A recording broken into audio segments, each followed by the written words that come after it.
Hey Stampers, it's Judy Klock here, coming to you for a lesson at lunch. And this one's going to be a little bit longer than most because I did a survey last week and a lot of you indicated that you wanted to see more fun folds. So today I've got a really great fun fold for you. It is an gate card easel fold. So let me show you. I'm using the Earth and Textures bundle. So here we have our standard gatefold, and it opens up, and then you've got this great little easel portion. Oh, I totally forgot to move my screen, so let me try that again. So here we go. We've got the standard gatefold, okay, and then we open it up, and it becomes an easel that you can do. And you still have plenty of room to like write a message if you want. But that is our card for today. And we use a full sheet of 8.5 by 11 cardstock. So let's go ahead and get started. We're going to need to do some scoring. So let me bring in my score table here. Okay. And I'm going to put it with the 11-inch side at the top. And I'm going to score it at 5.5. Okay. So I'm just going to score it right in half. Then I'm going to rotate it 90 degrees to the left, and I'm going to score it at 2 1/8 and 6 3/8. Okay, that's for our gatefold. Now, this portion up here, we're going to cut away. So I'm going to rotate it again 90 degrees to the right, to the left, and I'm going to score this 5.5-inch section in half again. So I'm going to score it at 2 3/4. Okay, because that's what's going to give us our gatefold. Now I don't need this piece and this piece. So we are going to go ahead and get rid of that. You could cut it with a scissor. I am choosing to actually just cut it with my paper trimmer. So now I want to be able to see that I've got where my 5.5-inch mark is. So I'm just going to slide a piece of white cardstock right under there. Just kind of makes these numbers on the side ruler pop a little bit better. So I'm going to put this up to, just put that out here for a minute. I'm going to put this up to 2 1/8. Okay, 2 1/8. Okay, and then I'm going to cut it down to 5.5. Okay, and by having that piece of white there, I can actually see where the 5.5-inch mark is. Okay, so now I'm going to lift it up. I'm going to put it at the 5.5-inch mark, and I'm going to do the same thing. I am going to cut it down to 2 1/8. Again, I'm just going to put that little piece of white there. It just makes those numbers easier to read. And I'm going to go down to 2 1/8. Okay, now when I take this out, there may be a little tiny piece that I'm going to have to snip with my scissor, but I didn't have to do that. So now I'm going to do the same thing. I'm going to flip this over here, and I'm going to bring it to the 2 1/8-inch mark. I'm just going to put my little piece of white back in there so I could see. Okay, and again, I'm going to cut this down to the 5.5-inch mark, which is right there. Okay, we're going to flip it again. I'm going to put this up here. We're going to go down to the 5.5-inch mark, and we are going to go ahead and cut that down to the 2 1/8-inch mark.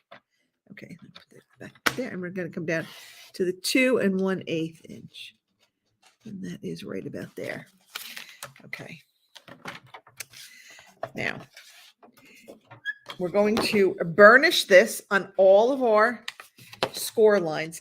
Now, this piece, we may need to trim this down because you see, it's got a little bit extra there.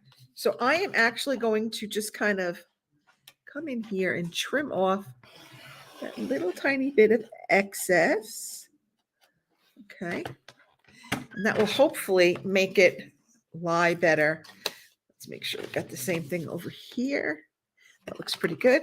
Let's go ahead and fold it down.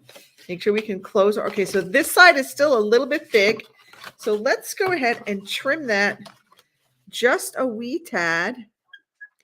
Okay, just slice off just another little tiny bit. Okay.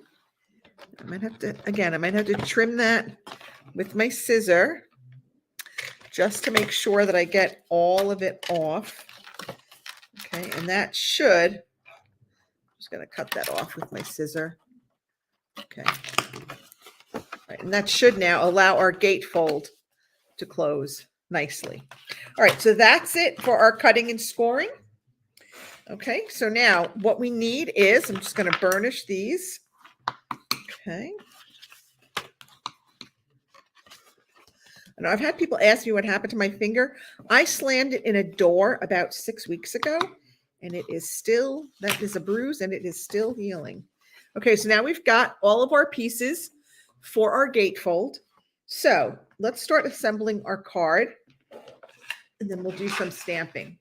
So I've got just a piece of basic white here. This is 4 by 5 1/4. I'm going to put that on the inside. Okay.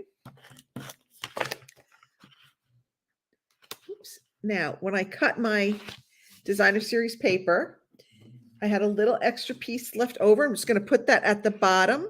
It just makes it look fancy on the inside, and we're all about making things look fancy. It doesn't stick to my fingers.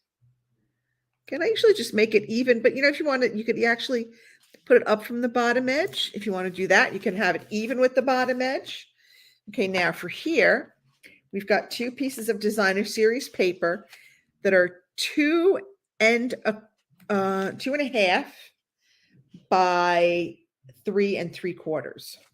So it's 2.5 by 3 3/4, and those are going to go right there on the top and bottom of that fold. Let's go ahead and put this. I'm going to do it this way. Sometimes it's easier if I could see it on the white. Okay, and then we'll go ahead and put this one there too. Okay. Let's go ahead and put that there too. And this is the new Earth and Textures designer series paper and stamp set that we're going to be using, and dies. It's actually the product suite. I'm just not using the ribbon. Okay, this is another piece. This is 1 7/8 by 5 1/4. And we're going to put that on each side of our gatefold. Okay, so very pretty paper. I just loved the colors in here. And the card base is the new In Color Pebbled Path. And we're actually adding a little bit of Moody Mauve also. So we're sticking with our Pebbled Path and our Moody Mauve. Okay. All right. Now that we've got sort of our assembly out of the way, let's go ahead and do some stamping.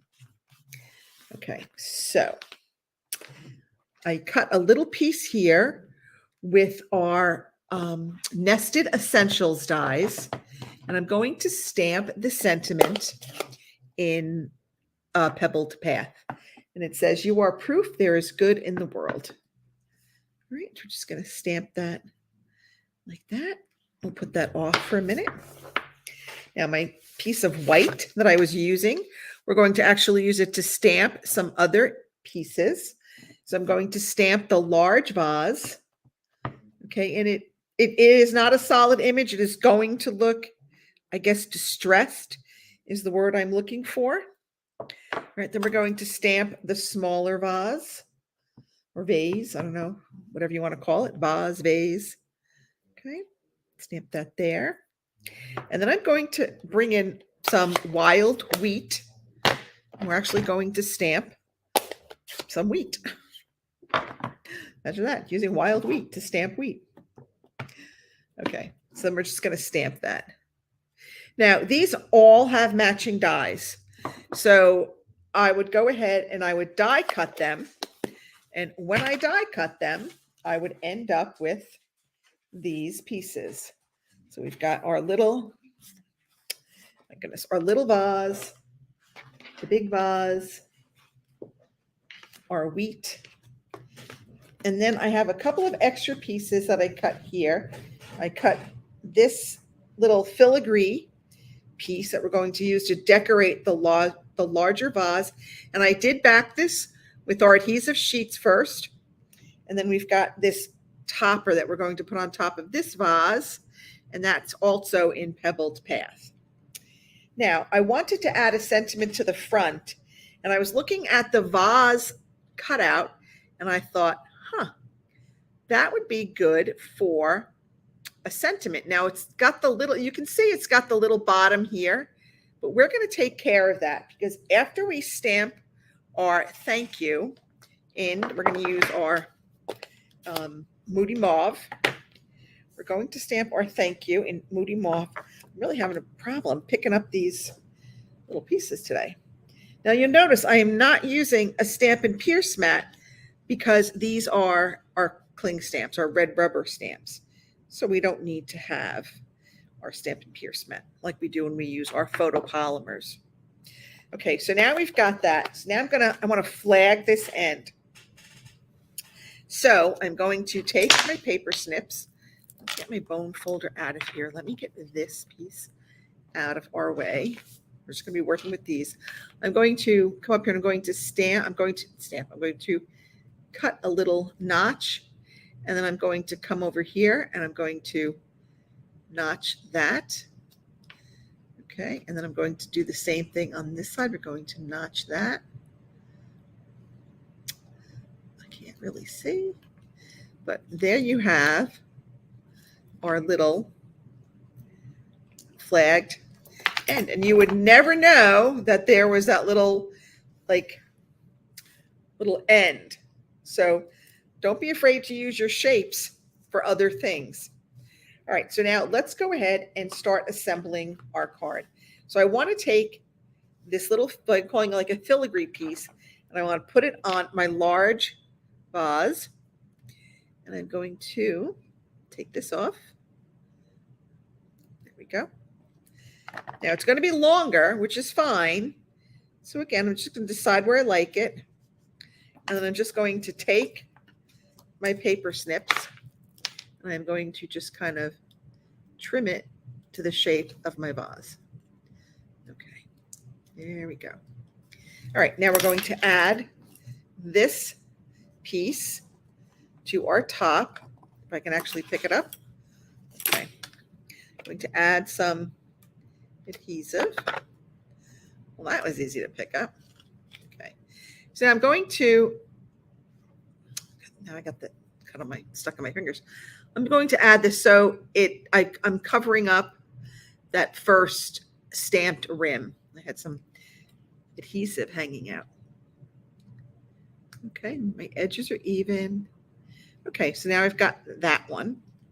Now we're going to take our wheat and we are going to add it to our vase. Okay, and I'm just going to put a little bit of adhesive up here.